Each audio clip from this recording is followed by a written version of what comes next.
뭐 작년부터라기보다는 한 2, 3년 전쯤부터인 것 같은데 작가 참여형 아트페어가 굉장히 늘어났습니다. 그러니까 아트페어만 그냥 늘어나고 있는 거예요. 작가 참여형 아트페어라고 하면 여러분들 그래도 그건 좀 괜찮지 않나라고 생각하실 수도 있겠지만, 자, 제가 잠깐 작가 참여형에 대해서 좀 얘기를 하겠습니다. 작가 참여형 아트페어에 대해서 저는 굉장히 그 회의적으로 생각을 하는 사람이에요. 야, 너도 참여하지 않았냐? 예, 저도 참여를 했었는데 그렇지만 굉장히 회의를 가지고 있습니다. 일단은 이게 생겨난 거에 대해서 국가에서도 뭔가 색다른 걸 해야 된다는 건 알아요. 색다른 걸 해야 되는 건 아는데 왜 아트페어가 일단은 아트페어가 많이 늘어나냐면은 그냥 자기의 기록으로 남기가 가장 좋습니다. 뭔가를 했었을 때 내가 돈을 써요. 미술이라는 거는 돈을 썼을 때 그게 즉각적인 피드백이 오기가 힘들거든요. 그런데 아트페어를 열면은 뭐 정치인이라고 하면 정치인도 가서 이거 열고 내가 뭐 시찰하는 거 사진 찍고 그런 다음에 관람객이 얼마였고 아트페어 판매 금액이 어떻게 늘어났고 이런 수치들이 바로바로 보이잖아요. 그렇기 때문에 무의미한 아트페어를 계속 늘리는 겁니다. 계속 늘려요. 그리고 그래도 뭔가 안 되니까 그러면은 뭐 미술품 뭐 거래의 투명성을 늘리기 위해서 작가 참여형 아트페어를 낸다고 하는데 이건 뭐 말도 안 되는 얘기입니다. 여러분들이 얼핏 봤을 때는 작가 참여형 아트페어를 하게 되면은 조금 기존에 페어를 하지 못했었던 작가들, 젊은 작가들도 좀 조명을 할 수가 있고, 조금 수수료도 작가 100% 주거나 아니면 70% 80% 이렇게 주는 데들이 있거든요. 수수료도 하면서 좀 가격의 투명성도 있고 좀 그렇게 되지 않을까라고 생각을 하실 수도 있겠지만 전혀 그렇지가 않습니다. 예, 전혀 그렇지가 않아요. 뭐 물론 가보신 분들 내가 가보니까 확실히 아트페어랑은 다르던데 작가 참여형 아트페어는 내가 기존에 봤던 아트페어랑 다르던데 라고 생각하시는 분들이 있을 거예요. 굉장히 러프한 분위기가 나고 여러분들이 카페를 갔을 때 요즘 그런 컨셉들 많죠. 되게 창고형 러프한 컨셉으로 이게 인테리어를 한 거야 안 한 거야 하는데 굉장히 세련된 거 있잖아요. 그런 인테리어들은 전문가들이 하는 겁니다. 네. 자, 아트페어를 함에 있어서 아트페어가 그냥 하늘에서 떨어지는 게 아니죠. 자, 기획을 하는 사람들이 있고, 자, 정부 자금이 있으면 정부 자금을 따오는 걸 어떻게 뭐라고 얘기해야 될까요? 아무튼 뭐 재정을 담당하는 사람도 있어야 됐고, 홍보를 한번 담당하는 사람도 있어야 될 거고, 디자인을 담당을 하는 사람도 있어야 될 거고, 자금 집행을 해야 되는 사람도 있을 겁니다. 여러분들 정부에서 떨어지는 돈들을 한 번이라도 해보셨던 분들은 아실 수도 있을 텐데, 정부에서 자금 지원을 받아내는 게 생각보다 굉장히 힘듭니다. 뭐 개인의 뭐가 아니라 이런 식의 특히 행사 같은 경우에는 서류가 준비할 것도 엄청나게 많고 포트폴리오 PT를 준비할 것들도 엄청나게 많아요. 게다가 그 자금을 쓰는 것도 힘듭니다. 그 자금을 쓰는 것도 하나하나 뭔가 뭐 요즘에 미술 쪽에 무슨 카드 있잖아요. 그런 거 쓰는 것처럼 굉장히 까다로워요. 그리고 디자인도 잘해야 되죠. 뭔가 힙한 느낌도 나면서 게다가 작가들, 제가 말씀드렸지만 작가들 모여가지고 뭔가를 한다는 게 굉장히 어렵습니다. 자, 그러면 어떻게 되느냐? 결국에는 전문 기획자가 붙을 수밖에 없어요. 여러분들이 생각을 하는 여기 작가 참여형 아트페어는 굉장히 신선하고 좋다. 이런 거는 100% 전문 기획자가 한 겁니다. 예. 전문 기획자가 없이 할 수가 없습니다. 전문 기획자가 없이 작가들끼리만 하면 어떤 일이 벌어지느냐? 그 조별 과제를 생각하시면 돼요. 작가들은 이런 거 하나도 모릅니다. 정말 순수하게 그림만 그렸던 사람들이기 때문에 이런 거를 할 줄을 몰라요. 할 줄을 모르면은 이거는 그냥 사람이기 때문에 그런 건데 내가 할 줄 모르는 일은 남이 하더라도 한 줄을 잘 모릅니다. 조별 과제가 그렇잖아요. 자, 작가 참여 아트페어가 있는데 그러면은 100명이 참여한다. 그럼 100명이 다 똑같이 일을 해야 될 텐데 그러지가 않습니다. 누구는 일을 하고 누구는 일을 안 하는 사람이 반드시 생겨요.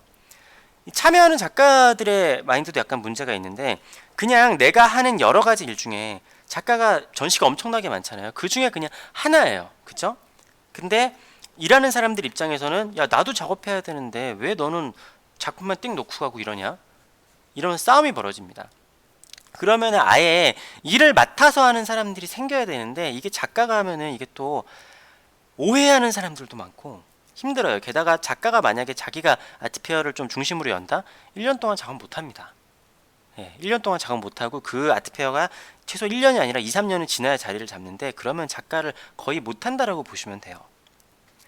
그렇기 때문에 여러분들이 봤을 때 참신하다 괜찮다는 작가형 참여형 아트페어는 반드시 전문 기획자들이 붙어 있다. 그러면 이게 그냥 아트페어랑 뭐가 다르죠? 그냥 다른 분위기의 아트페어가 있는 겁니다. 작가 참여형 아트페어지만 물론 이제 이런 전문 기획자들은 그렇겠죠. 기존의 그런 것들이랑 다른 방향으로 나가고 싶으신 분들이 이걸 하는데 돈이 별로 안 될 거 아니에요. 돈이 별로 안 되는 경우는 이거를 이제 포트폴리오를 쌓아가지고 다음 걸로 나가는 거죠. 왜냐하면 기존의 아트페어들은 이미 자리 잡고 있는 것들이 탄탄히 있잖아요. 그러니까 다른 쪽에 자리를 잡아가지고 그걸로 다른 것들을 하시는 분들이겠죠. 되게 순수하게 하시는 분들도 있는데 그게 잘 안 돼요. 왜냐하면 자기 작업을 놓고 해야 되잖아요. 너무나 힘들고 알아주는 사람들도 잘 없고 조별과제를 그냥 생각을 하시면 됩니다. 작가 참여형 아트페어 저는 아무튼 굉장히 회의적으로 생각을 하고, 자 여기서 한 가지 더 한번 말씀을 드려볼게요. 자 우리나라 미술시장이 왜 불황인가 이거에 대해서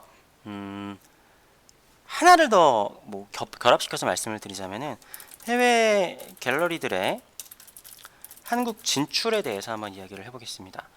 해외 갤러리들의 한국 진출도 있고 해외 페어들의 한국 진출도 있죠. 그래가지고 이거에 대해서 굉장히 많은 사람들이 우려를 합니다. 근데 제가 일단은 말씀을 드리자면은 우려하실 필요는 전혀 없습니다. 전혀 없어요. 해외에서 사람들이 페어를 열어가지고 뭐 아니면 해외 갤러리들이 와가지고 하는 이유가 가장 큰 이유는 한국 미술 시장은 그러니까 경제 규모 대비 너무 작은 거죠. 그러니까 이 정도 경제 규모면은 우리나라 미술품 전체의 시장이 10배가 커도 괜찮은 정도예요. 우리나라 경제 규모가 사실 어마어마하게 크잖아요. 어마어마하게 큰데 그거에 대해서 비해서 이 미술 시장의 규모가 너무 작아요. 그렇기 때문에 해외 이제 뭐 미술 기획자들이나 이런 사람들이 한국에 분명히 먹을 게 있다라는 생각으로 진출을 하는 겁니다. 근데 여기에 우리나라 또 이렇게 뭐 소비자분들, 컬렉터분들이 해외 갤러리에서만 그러면은 그림 사는 거 아니냐, 우리 한국 그 갤러리들은 망하는 거 아니냐 이런 생각을 하시는 분들은 너무 시대에 뒤처진 얘기를 하고 계신 거예요. 왜냐하면은 이미 컬렉터들은 해외에서 작품을 사고 있다. 자, 이게 앞서서 얘기를 했었던 것들이랑 다 연동이 되는 이야기입니다. 자, 우리나라 지금 옥션 시장이 왜 몰리는지까지 얘기를 하고 그 이유를 얘기를 안 했군요. 자, 우리나라 미술 시장이 힘들어지고 가격 방어가 안 되니까 그 얘기를 끝까지 안 했구나. 앞서 한 얘기를 다시 좀만 해볼게요. 가격 방어가 안 돼가지고 비싼 작품들만 산다 그랬잖아요. 근데 이 가격 방어를 해낸 데가 두 군데가 있습니다. 뭐냐면은 양대 옥션이에요. 양대 옥션에서 이렇게 밀어주고 대형 갤러리에서 밀어줬던 그런 것들 있잖아요. 거기서 가격 방어가 됐었던 게 양대 옥션에 나왔었던 작가들밖에 없었던 거예요. 그러니까 돈이 점점점 양대 옥션에 몰렸던 겁니다. 그런데 자 여기서 온라인의 발달이라는 변수라고 해야 될까요? 자연스러운 흐름이 생깁니다. 그래서 이미 컬렉터들은 그냥 방구석에 앉아 있어도 해외에 어떤 사람이 작품이 잘 나가고 해외 갤러리랑 연락을 해가지고 어떤 식으로 이제 상담을 하고, 제가 잠깐 하나 보여드리자면은, 자 제가 몇 번 언급 드렸었던 곳이긴 한데, 자 여기가 뭘까요? 여기가 우리나라 사이트일까요? 아닙니다. 여기가 저랑 같이 일하는 곳인데 싱글아트라는 겁니다. 싱글아트라는 홈페이지인데 한글화를 해놨습니다. 한글화를. 신기하죠? 화가 그리스, 화가 영국. 한글화를 했습니다. 이렇게 해가지고 이 사람의 얘기를 요런 거는 영어로 되어 있긴 하지만, 자 들어오면은 여기 큐레이터랑 조금 보이나요? 이 큐레이터랑 대화를 할 수가 있거든요. 그냥 여기 들어가가지고 바로 대화를 할 수가 있는데, 자 바로 한글로 대화를 할 수가 있습니다. 해외 갤러리에 내가 영어를 못한다고 작품을 못 산다? 그런 거는 진짜 옛날 얘기입니다. 여러분들이 뭐 1억 원짜리 작품을 사는데 해외 갤러리에서 한 영어가 안 된다고 작품을 안 팔까요? 예, 어디서든 통역을 불러가지고 팔든 아니면 요즘에는 번역 시스템이 너무 잘 되어 있기 때문에 앉아가지고 그냥 이렇게 한글만 할 줄 알아도 전 세계에 어떤 작가가 잘 나가고 있고 영국 어떤 갤러리, 뭐 미국 갤러리 이런 데랑 다 얘기를 하면서 작품을 다 살 수 있어요. 왜 우리나라 매출이 불황이냐? 이거는 우리나라 사람들이 우리나라에서 작품을 사지 않아요. 우리나라 사람들이 우리나라에서 작품을 사지 않습니다. 자, 가격 방어가 되는데 전 세계적으로 가격 방어가 되는 게 그러니까 주식도 마찬가지예요. 요즘에 해외 주식으로 사람들이 눈길을 많이 돌리고 있죠.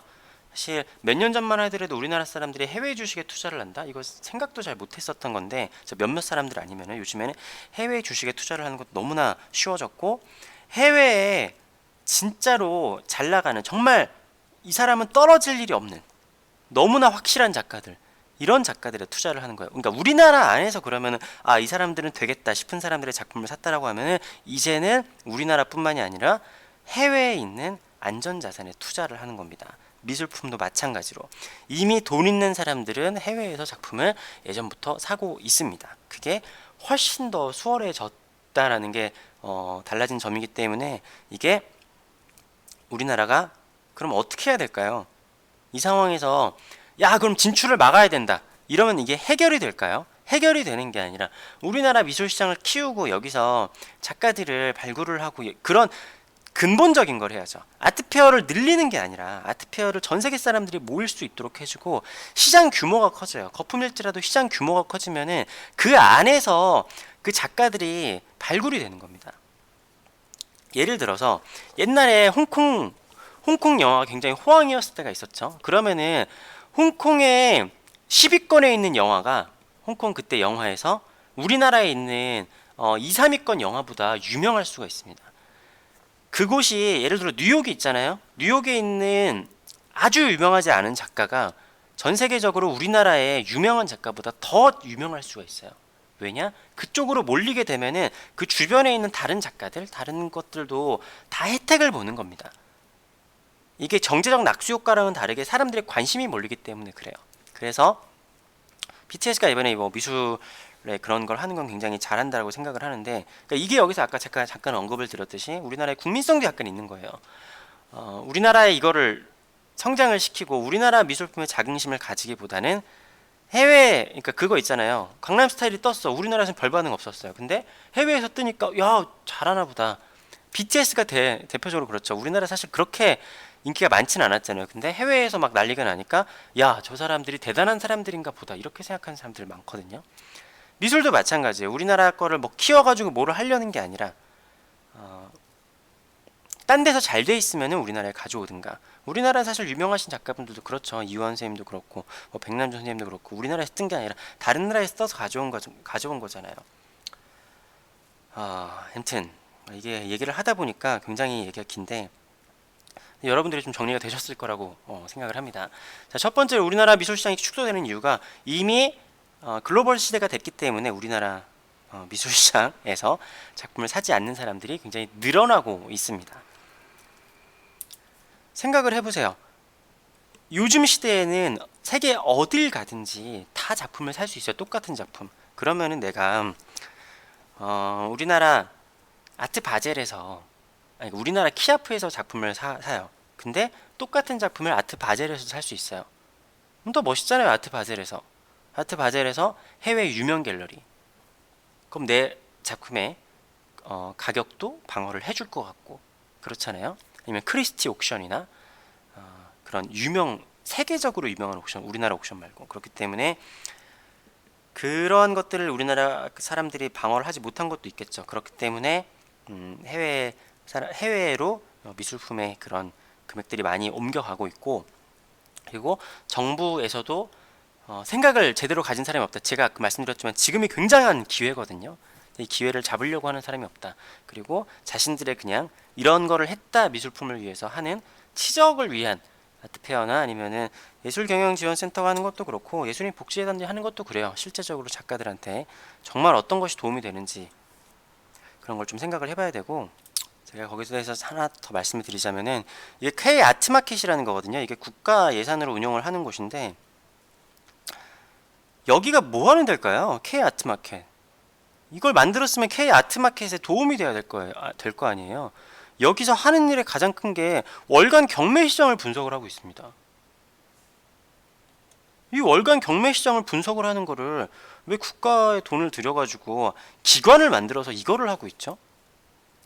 그러니까 이제 여기서 하는 거에 얘기 자체가 뭐 공지사항이 있나? 아무튼 이 사이트가 생겨난 것 자체가 그 우리나라 미술 시장의 가격의 투명성과 가격에 대한 그런 거를 뭐 하겠다라는 거예요. 근데 경매 시장을 들여다보고 있으면 우리나라 가격의 투명성이 생깁니까? 예.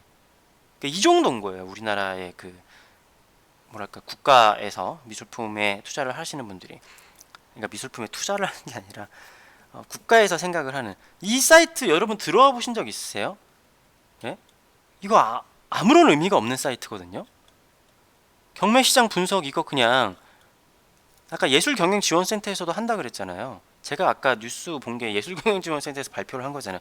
이거를 했는데 이게 왜 필요해요? 네. 아무튼 이런 것만 하고 있는 게 문제입니다.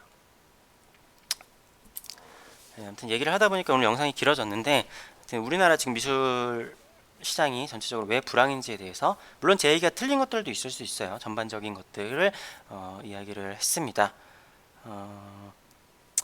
이게 제가 적기라고 했는데 지금이 지나가면 다시 기회가 오기가 굉장히 힘들 것 같거든요. 아시아 미술 시장의 패권을 우리가 잡는 게. 네, 뭔가가 좀 생겼으면 좋겠네요. 무슨 일이 좀 생겼으면 좋겠네요. 그렇지만 가능성이 굉장히 희박합니다. 네, 아무튼 긴 영상 봐주셔서 감사하고요. 좋아요와 댓글이나 뭐 이런 것도 좀 부탁을 드리겠습니다. 네, 감사합니다.